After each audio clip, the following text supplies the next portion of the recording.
Olá, tudo bem com vocês? Eu sou a Leia Cordeiro, da LCGRH, e nós vamos conversar hoje com uma pessoa que é muito especial.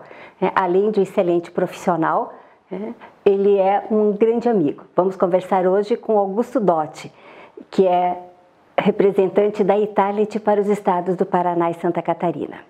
O Augusto, ele é formado na área de psicologia organizacional pela UniOesc, tem MBA pela Fundação Getúlio Vargas do Rio de Janeiro, é um grande especialista na área comportamental do método de avaliação da Itality, e assim, é uma das grandes referências no nosso mercado.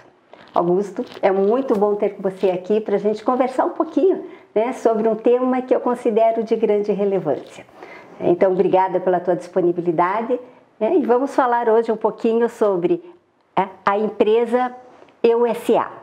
Só que antes, você gostaria de uma água? Por gentileza. É bom iniciar a conversa de uma maneira mais suave. Então, uma água sempre é refrescante nesse Com certeza. Pois é, gente.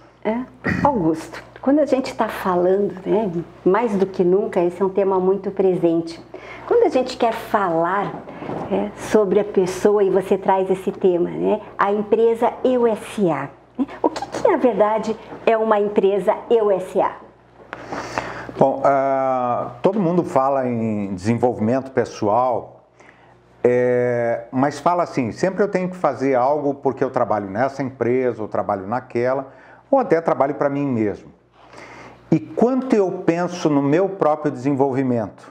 Como é que eu trabalho o meu próprio desenvolvimento, independente se eu estou trabalhando na empresa A ou na empresa B? Como é que eu faço isso na minha vida? O quanto de valor eu dou? E quando eu falo da empresa EUSA, eu digo que é a maior empresa do mundo, porque é a única que você tem realmente. Porque mesmo que você seja proprietário e dono de alguma empresa, ela pode ser passageira. Ela pode crescer, você pode vender, você pode falir, quer dizer, existem N possibilidades em cima de uma empresa. O que acontece é que, tendo a empresa EUSA, você está investindo em você mesmo. E esse investimento fica para a vida toda. Você está renovando esse investimento em você mesmo. Então, se você é empregado, você aumenta a tua empregabilidade. Você desenvolve naquilo que você precisa. Então, quando você está se desenvolvendo e trabalhando em cima da empresa EUSA, você está colocando todo um processo de desenvolvimento, de autoconhecimento, de evolução em conhecimento, evolução em habilidades, melhorando o seu comportamento. Para quê? Para que você possa ficar por muito mais tempo e com maior performance naquilo que você faz. Legal. Então, esse é o desenvolvimento. É muito importante quando as pessoas param para se olhar a partir dessas perspectivas. Normalmente as pessoas pensam olhar por essas variáveis para a organização. Só que esquecendo dela, quer dizer, ela se torna um componente, um coadjuvante. E aí você traz essa referência muito legal para a pessoa trazer esse papel aí de protagonista nesse sentido. Muito legal, Augusto. E aí, assim, como é que a pessoa pode ser mais produtiva, então, a partir dessas questões? Bom, o primeiro passo, a produtividade tem a ver com o quanto eu me sinto bem com o que eu trabalho, com quem eu sou e com as pessoas que me cercam. Porque é muito difícil você ter produtividade quando você está em ambiente hostil, que você está fazendo coisas contrárias àquilo que é do seu comportamento. Então, o processo de autoconhecimento, ele é fundamental para que você conheça. Que talento eu tenho? Legal, Quem sou eu? Ótimo essa reflexão, a pessoa parar para pensar nisso. Então, quando você pensa a partir disso, para ela poder olhar a partir dos seus talentos, fazer essas reflexões, o que você percebe que as pessoas estão, como é que elas estão se observando dentro disto?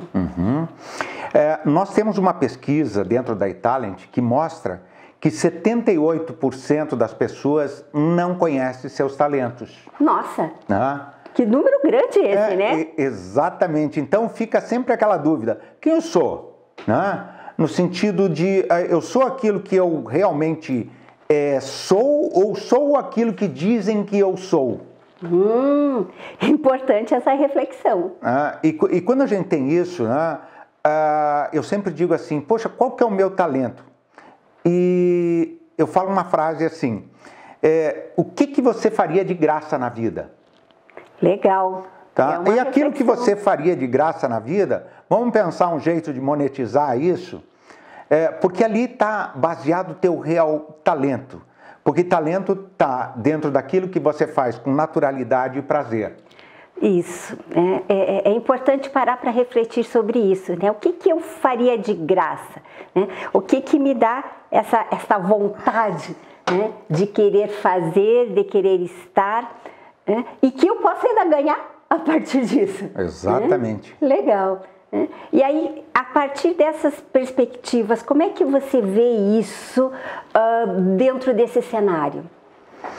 As perspectivas do cenário do que você fala especificamente, Helene? Em função desses momentos que a gente está vivendo, né? Tá. Nós estamos aí num momento que muitas das pessoas às vezes param e dizem assim, bom, com pandemia, né? Com essas questões de desemprego, quer dizer, faz valer a pena eu pensar nisso ou eu preciso algo diferente?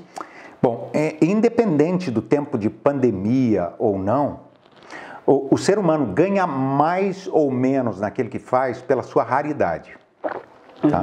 Quanto mais raro eu sou, maior é o meu valor. É muito mais, o diamante é muito mais caro do que o ouro.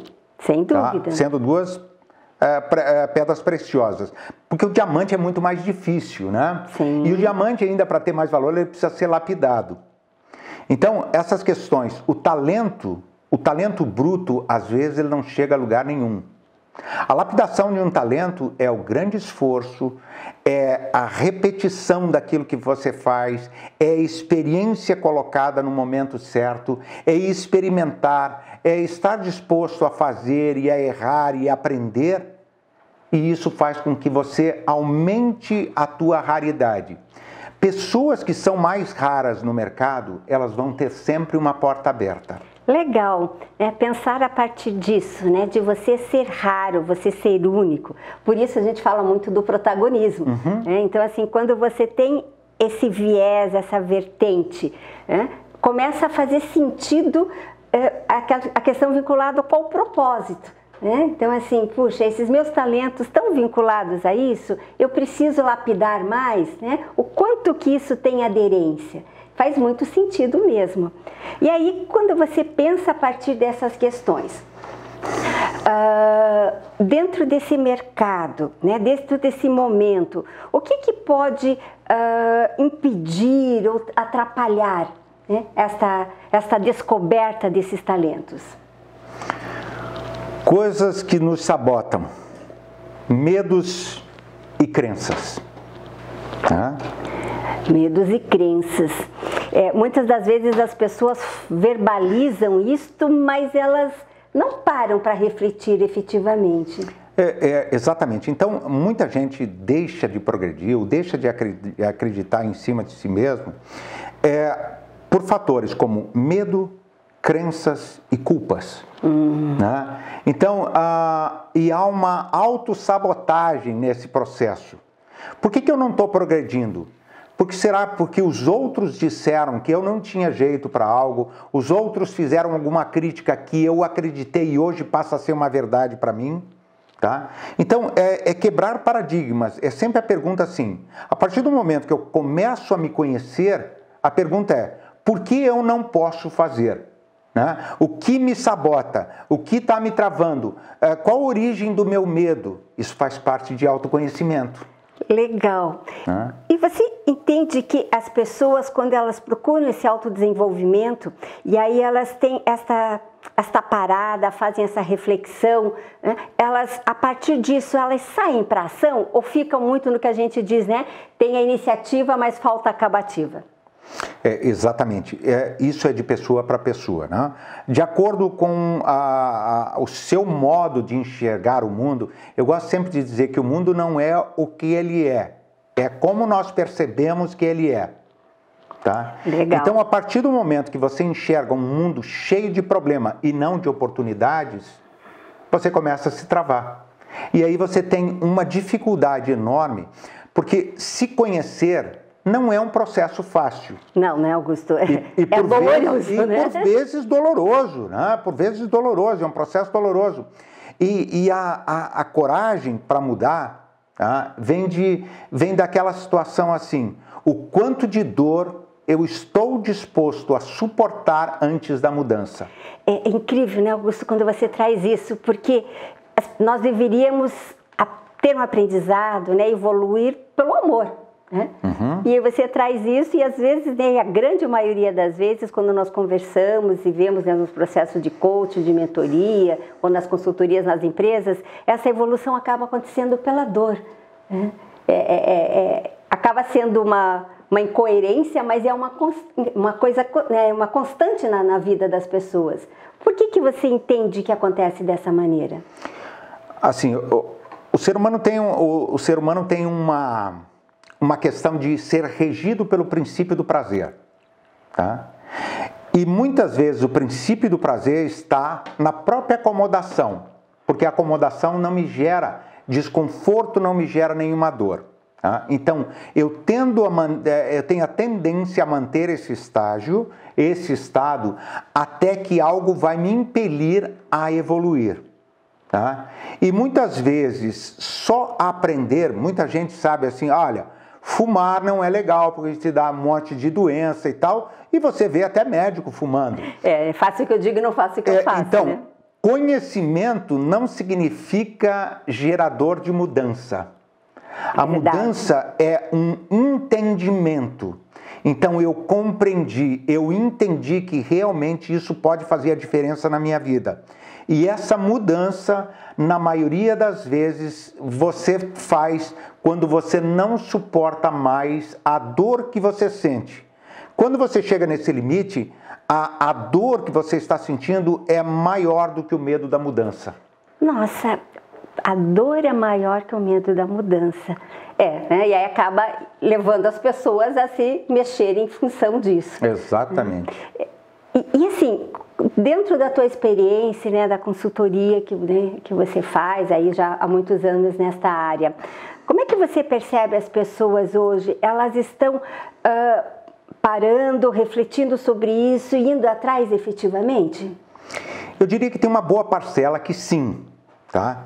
Mas tem muita gente ainda num processo de estar parado, porque o ser humano, assim, quem evoluiu mesmo foi a tecnologia. Sim. O ser humano não evoluiu emocionalmente na mesma velocidade da tecnologia. Nossa, né? É pesado isso, né? O ser humano não evoluiu na mesma velocidade da tecnologia. Então, o que nós temos hoje? Nós temos uma população com um índice de transtornos psicológicos como nunca visto na história da humanidade. Verdade. Tá? Por quê? Sofremos pressão para uma mudança tecnológica que é em progressão geométrica e a nossa emoção ainda está na progressão aritmética. Tá? Então, dizer o que sabemos e somos impelidos a fazer determinadas coisas não quer dizer que isso não vai doer. Sem dúvida. E o atropelo faz com que as pessoas tenham esse medo da mudança. Por isso, muita gente ainda não está nesse ritmo. E para estar nesse ritmo, o preço é bem caro. Pois é, né? Mas acaba sendo uma incoerência, né? Porque assim, se você verbaliza isto, é porque a princípio, no teu racional, né, você entende que isso vai te ajudar muito. Mas na hora, né, do vamos ver, né, do arregaçar as mangas, as pessoas ainda acabarem, né, ficando num esquema de derrapagem, vamos dizer assim. Sim. Né? Acabam fazendo um passo para frente e dois para trás. A partir disto tudo, né, o que você entende que as pessoas precisam fazer para ir, né, para chegar lá, para dar esse passo adiante? É trabalhar essa questão hoje de inteligência emocional, tá? Porque o ser humano se diz um ser racional. Eu digo assim, nós somos seres emocionais que procuramos explicações na razão para explicar aquilo que já decidimos emocionalmente. Legal, verdade. Tá? Repete para nós, Augusto. Então, nós procuramos na razão os motivos para explicar emocionalmente ou racionalmente aquilo que já decidimos emocionalmente. Olha, gente, e isso é profundo, né? Vale parar e refletir muito. Nós somos seres extremamente emocionais. Então, dizer que nós pensamos em algo, que nós estamos com a razão, claro, nós paramos, pensamos, mas nós não percebemos o quanto nós estamos já pendentes pela decisão que está dentro da gente e nós estamos só esperando os motivos racionais para explicar. Verdade. Tá? Então, por isso, essa dificuldade da evolução tá. Como é que eu trabalho com as minhas emoções? Como é que eu amadureço? Tá? E o progresso e a produtividade e o bem-estar, porque não é só aumentar a produtividade. Eu preciso estar produtivo e feliz, né? Sem dúvida. Eu preciso estar feliz porque a felicidade me traz saúde. Tá? Então, quando nós estamos hoje vendo um nível de doenças muito grandes no trabalho, tá? De somatizações, é porque tem muita gente fazendo aquilo que não gosta, aquilo que não é da sua natureza, e isso somatiza em problemas de saúde. Por quê? As pessoas estão se violentando porque não se conhecem. Verdade. Isso a gente vê muito, né? Nas conversas, né? Desde conversas informais, né? Até no dia a dia no trabalho. Né? Eu sempre faço uma reflexão, né? Assim, se você tiver que de manhã, né? Quando levantar para ir trabalhar, né? Passar pela tua cabeça, assim, eu tenho que ir, para. Né? Porque não está legal aquilo, né? Eu sempre faço a comparação, né? Como se estivesse num relacionamento, né? Exato. Então, quer dizer, se tivesse pensar assim, puxa, eu tenho que encontrar com o namorado, com a namorada, né? Quer dizer... Uma obrigação. Exatamente. Aí se percebe que não está legal. Eu acho que assim, olhar para a organização, para o seu, né? E pode ser, né? A organização, SA mesmo, né? Sim. Fazer essa reflexão, quer dizer, eu como empreendedor, nesse momento que eu estou, né? Se eu começar a ter esses sentimentos diversos, também tem que parar para refletir sobre esse SA. Exatamente. E se você perceber, as questões das pessoas hoje que estão na lista lá dos mais ricos do mundo, tá? Você percebe que eles não trabalharam a vida inteira por dinheiro. Eles trabalharam com um propósito muito grande de fazer as coisas e o dinheiro vem como consequência, natural, não tem problema, não há problema em ganhar dinheiro e nem ser o homem mais rico do mundo. Mas você vê aquelas pessoas fascinadas pelo que fazem. Isso, é o brilho no olhar. Exatamente, e essas pessoas são de uma raridade incrível. E só retornando a essa questão da raridade, é que a raridade, as pessoas pensam às vezes em trabalhos complexos. Você pode ser uma raridade como pipoqueiro. Isso. Você pode ser uma raridade como qualquer tipo de trabalho. Tá? E isso faz você diferente, porque aquela pessoa coloca vida, coloca amor naquilo que faz, fala com naturalidade, você percebe. Eu sempre digo assim, aquilo que nós somos sai pelos poros. Verdade. Tá? Muito legal, Augusto. Assim, um bate-papo curto, mas eu acho assim, eu agradeço muito a tua disponibilidade de compartilhar essas questões, né? Fazer com que as pessoas pensem e reflitam sobre isto. É muito importante. Eu agradeço ao CETSEPAR, né, que disponibilizou o espaço para nós. Agradeço muito ao estúdio Prisma Design, que está fazendo, né, toda a nossa parte de gravação, edição, né, está trabalhando esses aspectos, de propiciar esse momento, né, esse momento de troca, de conversa, de trazer, eu digo assim, pílulas, né, para que nós possamos, né, nos olhar e refletir esse momento. E aí sim, né, definir o que eu quero e o que eu vou fazer a partir disso. Muito obrigada, gratidão mesmo. Muito obrigado, eu que agradeço pelo convite, é um grande prazer estar aqui. Obrigada, hein? Um beijo e até uma próxima.